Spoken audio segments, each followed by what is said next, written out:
Hezbollah ने बड़ा ऐलान करके साफ कह दिया है और मुंह तोड़ जवाब देते हुए इजराइल कह दिया है कि कुछ भी कर लो, हम बॉर्डर से पीछे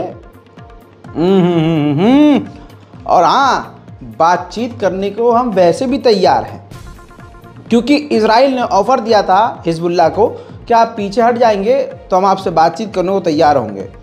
ऐसे में हिजबुल्लाह ने इनकार किया और कहा कि कोई ज़रूरत नहीं है हमें पीछे हटने की, और हम खुद बात करने के लिए आपसे तैयार हैं यहीं खड़े होकर फ्रंट लाइन पर।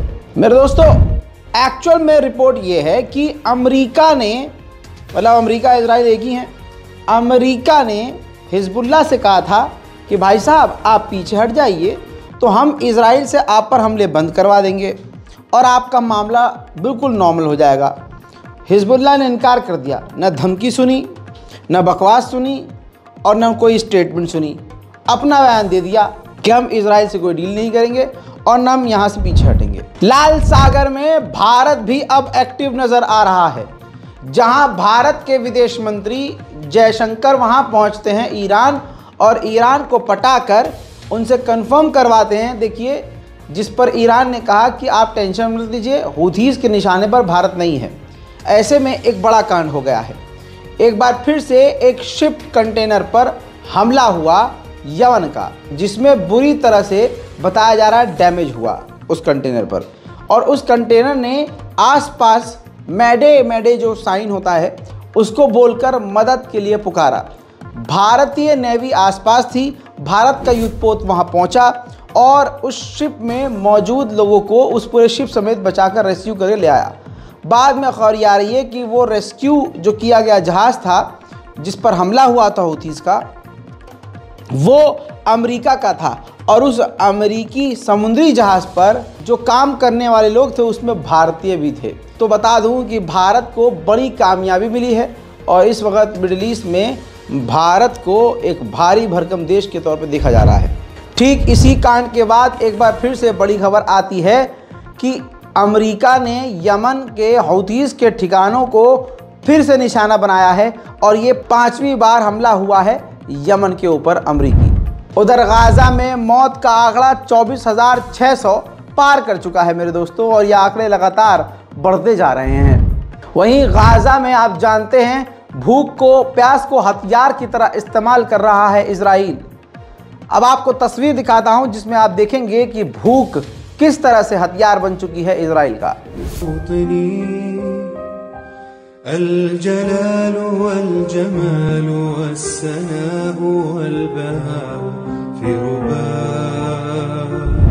मेरे दोस्तों, बचा कुचा अल कुछ हॉस्पिटल था जो जैसे तैसे काम कर रहा था। इजराइल की सेना ने रेड करके, बमबारी करके, गोलीबारी करके इस अस्पताल को पूरी तरह से खंडर बना दिया है।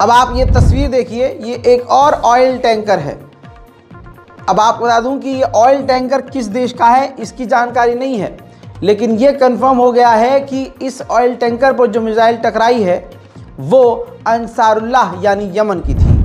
उधर ये मैप ज़रा ध्यान से देखिए, ये www.tankertracker.com एक वेबसाइट है जो ऑनलाइन बताती है कि कौन सा समुद्री जहाज़ कंटेनर समुद्र में मौजूद है और किस देश से किस जगह पर वो जा रहा है।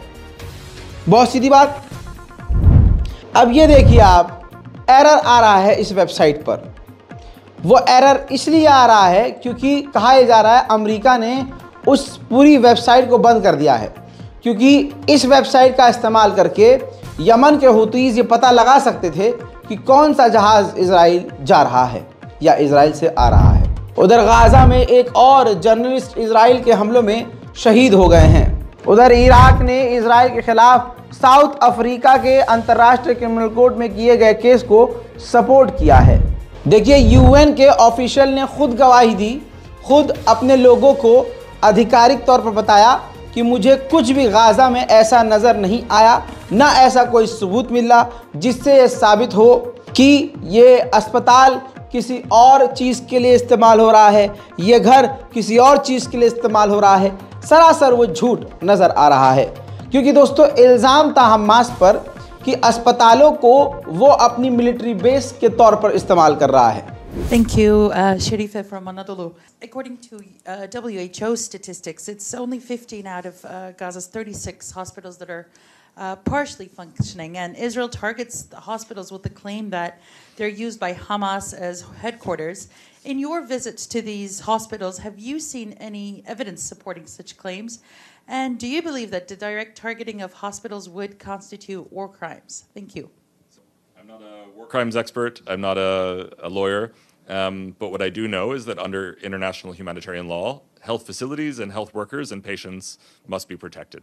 And at the moment, we see patients and health workers fleeing hospitals. When I was at Shifa, what I saw actually was patients seeking shelter. उधर जर्मनी में इस्लामोफोबिया 7 अक्टूबर से सर चढ़कर बोल रहा है।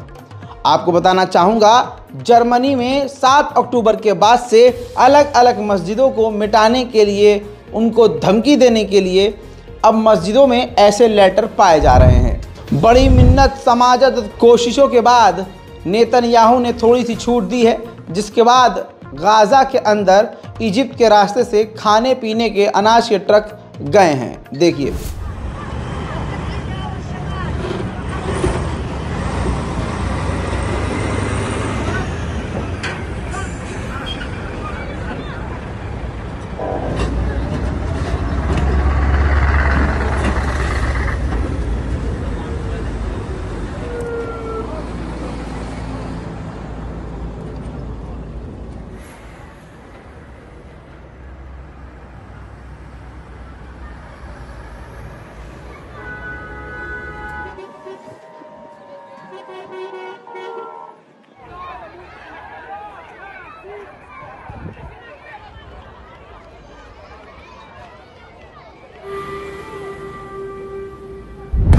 वहीं तुर्की के विदेश मंत्री ने कहा कि इजराइल इनसिक्योर नहीं है, इजराइल को सिक्योरिटी की ज़रूरत नहीं है, बल्कि दुनिया को नज़र आ गया है कि सिक्योरिटी की ज़रूरत फ़िलिस्तीन को है और गाज़ा को। वहीं आपको बता दूं कि रूस के विदेश मंत्री सरगेई लावरोव ने अमेरिका और बरतानिया से कहा है, आप जो यमन पर हमला कर रहे हैं उन हमलों को तुरंत बंद कर दीजिए, इससे इलाके में और तनाव बढ़ रहा है और रिश्ते ख़राब हो रहे हैं। उधर यूरोपीय यूनियन की पार्लियामेंट में भी अब मांग उठ गई है कि गाज़ा के अंदर जल्द से जल्द सीज़ फायर हो और कुछ कंडीशन ऐसी हो जिसको हमास को मानना हो, जिसमें हमास पूरी तरह से ख़त्म हो जाए और हमास तमाम कैदियों को बदले में रिलीज़ करे। एक बार फिर से पिछले 8 घंटे के अंदर फ़िलिस्तीन के वेस्ट बैंक में रेड करने के दौरान इजराइल की सेना ने 8 नौजवानों को गोली मारकर कत्ल कर दिया है। अब इजराइल दोस्तों उन देशों की लिस्ट में आ गया है जिन देशों ने ज़्यादा से ज़्यादा जर्नलिस्ट को यानी पत्रकारों को जेल में डाला है, ठीक ईरान की तरह। फिलहाल की इस रिपोर्ट में इतना ही। इंतज़ार कीजिए हमारी अगले अपडेट का। चैनल को सब्सक्राइब कीजिए। जय हिंद।